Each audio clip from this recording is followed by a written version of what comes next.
Sa ano ba, sa Manila? Baka wala nga, di ba? Or saang banda ba?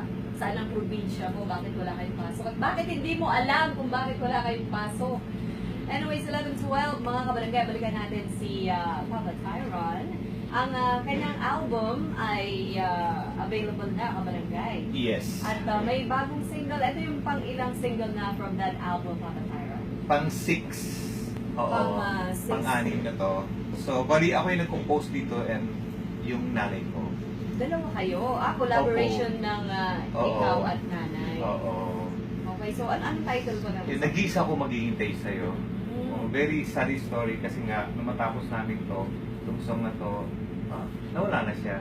Nawala na talaga siya? Opo, kaya nalulungkot talaga ako every time na maano ko itong song na to talaga masakit sa akin. Anong title? Nag-iisa ako maghihintay sa'yo.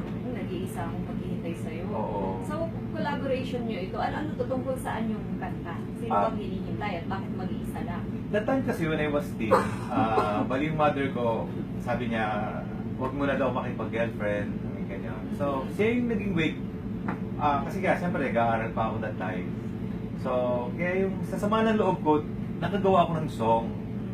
Dumating yung time na ayaw ko siyang batiin kasi nga nakikialam siya sa love life ko eh. Alam mo na mga mother. Ganun mga nanay. And then sabi niya, akala niya gumagawa ko love letter. Sabi niya, ginagawa mo? Sabi ko ganyan, gumagawa po ko ng kanta eh, gawa niyo eh. Siya naman ang ginagawa niya, itong ilagay mo. Ayun. Kaya niya lumabutong song na to. Kaya sabi ko na one of these days, ma-release to. So yan, tama-tama naman nung inopera na ko ni Venice sa tour ng song, 2 years ago.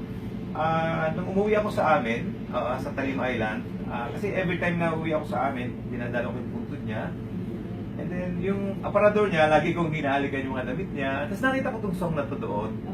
Oo. So, ayun, dinala ko yung Venice sa tour, no? Ayan, kaya nung nire-record ko to, halos hindi ko matapos eh. Sa iyak. Oo, iyak talaga ako na iyak.